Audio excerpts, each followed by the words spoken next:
മൂന്നാറിലേക്ക് എത്തുന്ന വിനോദസഞ്ചാരികളുടെ വരവ് വർദ്ധിച്ചതോടെ വിനോദസഞ്ചാരികൾ അപകടത്തിൽപ്പെടുന്ന സംഭവങ്ങളും വർദ്ധിച്ചു.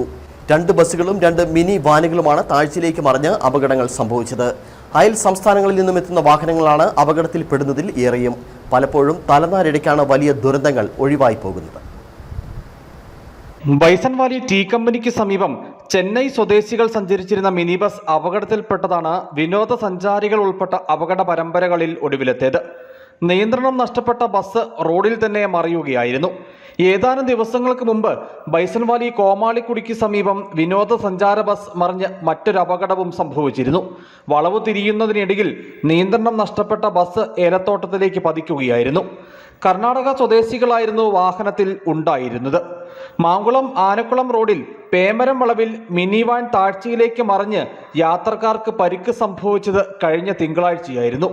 മരക്കാനം കൊമ്പുടിഞ്ഞാൽ റോഡിൽ പൊന്മുടി പ്ലാന്റേഷന് സമീപം ഇക്കഴിഞ്ഞ 18-ന് വിനോദസഞ്ചാരികളുടെ മിനി വാൻ കൊക്കയിലേക്ക് മറിഞ്ഞ് അപകടം സംഭവിച്ചു.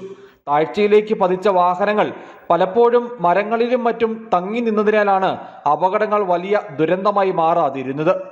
അയൽ സംസ്ഥാനങ്ങളിൽ നിന്നെത്തുന്ന വാഹനങ്ങളാണ് അപകടത്തിൽപ്പെടുന്നതിൽ ഏറെയും. ഹൈറേഞ്ചിലെ വളവുകളും കയറ്റവും നിറഞ്ഞ റോഡുകളിലൂടെ യാത്ര ചെയ്യാൻ പര്യാപ്തമായ വാഹനങ്ങളിലല്ല പലപ്പോഴും അയൽ സംസ്ഥാനങ്ങളിൽ നിന്നും വിനോദസഞ്ചാരികൾ ഇടുക്കിയിലേക്ക് വിനോദസഞ്ചാരത്തിനെത്തുന്നത്. റോഡുകൾ സംബന്ധിച്ച പരിചയക്കുറവും ചിലപ്പോഴെങ്കിലും അശ്രദ്ധയും അമിത വേഗതയും അപകടങ്ങൾക്ക് കാരണമായി തീരുന്നു. കൊച്ചി ധനുഷ്കോടി ദേശീയപാതയിൽ നേര്യമംഗലം മുതൽ മൂന്നാർ വരെയുള്ള ഭാഗത്ത് സംഭവിച്ചിരുന്ന അപകടങ്ങളുടെ എണ്ണത്തിൽ കുറവ് വന്നിട്ടുണ്ട്. News bureau, Adimali.